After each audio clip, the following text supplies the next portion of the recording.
De Rome, les autorités ecclésiastiques envoyèrent un prêtre lui réclamer tous ses écrits. Elle les lui remit immédiatement et très gentiment. Ces écrits finirent dans les archives secrètes du Saint-Office. Le 7 octobre 1938, sur l'ordre de ses supérieurs, Louisa dut quitter le couvent et se trouver un nouveau logis. Elle passa les 9 dernières années de sa vie dans un appartement de la Via Maddalena, bien connu des personnes âgées de Corato, qui assistèrent à la sortie de sa dépouille le 8 mars 1947. Louisa connut une existence modeste. Elle occupait un appartement en location avec sa sœur Angelina et plusieurs autres femmes pieuses. Mais ce qu'elle possédait ne suffisait pas à payer son loyer. Alors elle faisait de la dentelle, et ce qu'elle gagnait en travaillant avec acharnement lui permettait de subvenir aux besoins de sa sœur, dans la mesure où elle-même n'avait besoin ni de vêtements ni de chaussures.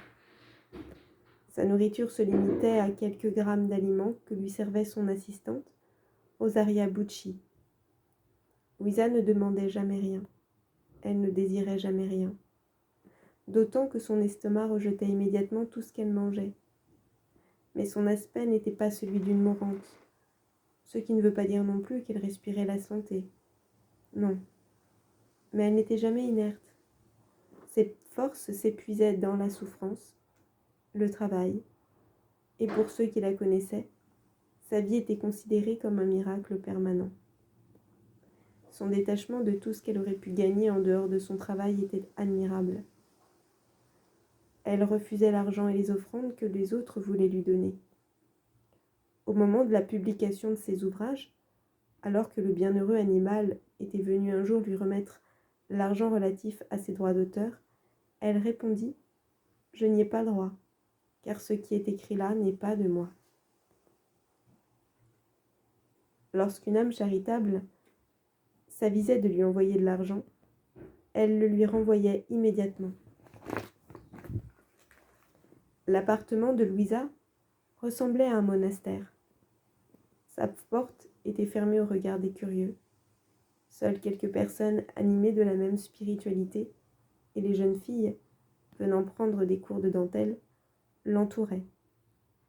De ce cénacle sortirent de nombreuses vocations religieuses.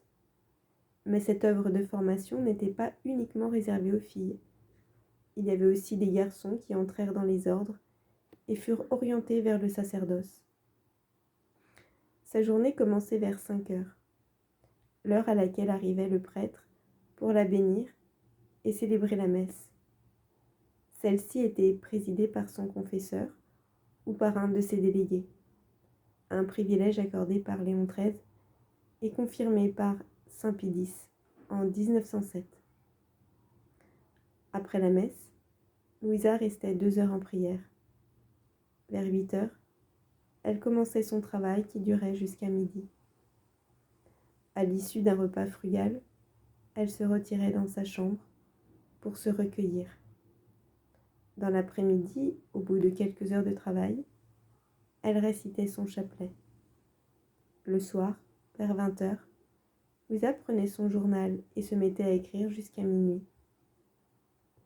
Elle se réveillait au petit matin, le corps immobile, bloqué, toute recroquevillée dans son lit, la tête penchée vers la droite, et il fallait attendre l'intervention du prêtre pour pouvoir l'asseoir dans son lit et qu'elle puisse reprendre sa routine. Louisa mourut à l'âge de 80 ans. 81 ans, 10 mois et 9 jours, le 4 mars 1947. Au bout de 15 jours de maladie, la seule et unique maladie que l'on ait réussi à diagnostiquer, une pneumonie. Elle mourut au petit matin, à l'heure même où le prêtre, en la bénissant, l'aurait libérée de son état. L'archevêque du lieu était alors Monseigneur Francesco Petronelli. Louisa garda sa position assise. L'allonger était absolument impossible.